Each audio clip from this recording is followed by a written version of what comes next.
দেখুন, এটা তো আমাদের মাননীয় মুখ্যমন্ত্রীর নির্দেশ অনুযায়ী সরকারি রাস্তাগুলি যেভাবে আস্তে আস্তে ব্লক করে দিচ্ছে, এগুলি মানে সরিয়ে দেওয়ার যে সরকারিভাবে যে ব্যবস্থা করা, সেগুলি আমরা নোটিশ দিয়েছি, মাইকিং করেছি।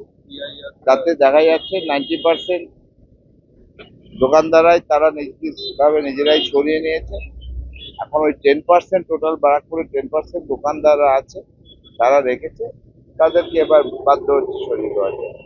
আমরা এই মাসের 2-3 তারিখ আমরা নোটিশ করেছিলাম এবং মাইকিং করেছিলাম যে সরকারি জমি যারা দখল করে আছে তারা যেন সরকারি জমিটা ছেড়ে দেয়। সেইটা আমাদের 18 তারিখ লাস্ট ডেট ছিল, তারপরেও আমরা রেখেছিলাম। আজ 25 তারিখ, আমরা গতকাল মিটিং করে সিদ্ধান্ত নিয়েছি। ম্যাক্সিমাম লোকই তুলে নিয়েছে, কিছু কিছু লোক ভদ্রলোক তারা রেখে দিয়েছিল অনেক চিন্তা ভাবনা করে, যদি না হয় সেই যেইটুকু ব্যালেন্স রয়েছে সেইটুকু আমরা আজকে সব পরিষ্কার করে ভেঙে দিচ্ছি। আমরা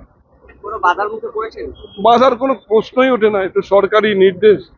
আমাদের সাথে পুলিশ প্রশাসন রয়েছে, সব প্রশাসন, এসডিও থেকে লোক আছে, থানা থেকে আছে, আমাদের পৌরসভার ইঞ্জিনিয়ার আছে, আমাদের কনজারভেন্সি এসআই আছে, আরও এখানে কাউন্সিলররাও আছে। তারা প্রত্যক্ষ দাঁড়িয়ে থেকে পাবলিকের সামনেই করতে এখনো কোনো বাধার সৃষ্টি হয়নি, আর হওয়ার কথা না। যেহেতু এটা একটা বিজি রোড, এই রোডে মানে এই সাব ডিভিশনের লোক চলাফেরা করে, একটা কোর্ট আছে এখানে, এবং অনেক জায়গা আছে। আমাদের ব্যারাকপুর একটা মানে ফুড হাব বলে বিখ্যাত, এখানে খেতে অনেক মানুষ আছে, কিন্তু প্রচণ্ড জ্যাম থাকে।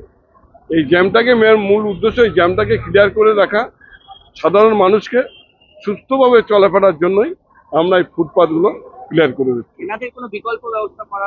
এটা বিকল্প বলতে আমরা এদের প্রত্যেকের ছবি এবং তাদের দোকানের পিকচার আমরা নিয়ে রেখেছি।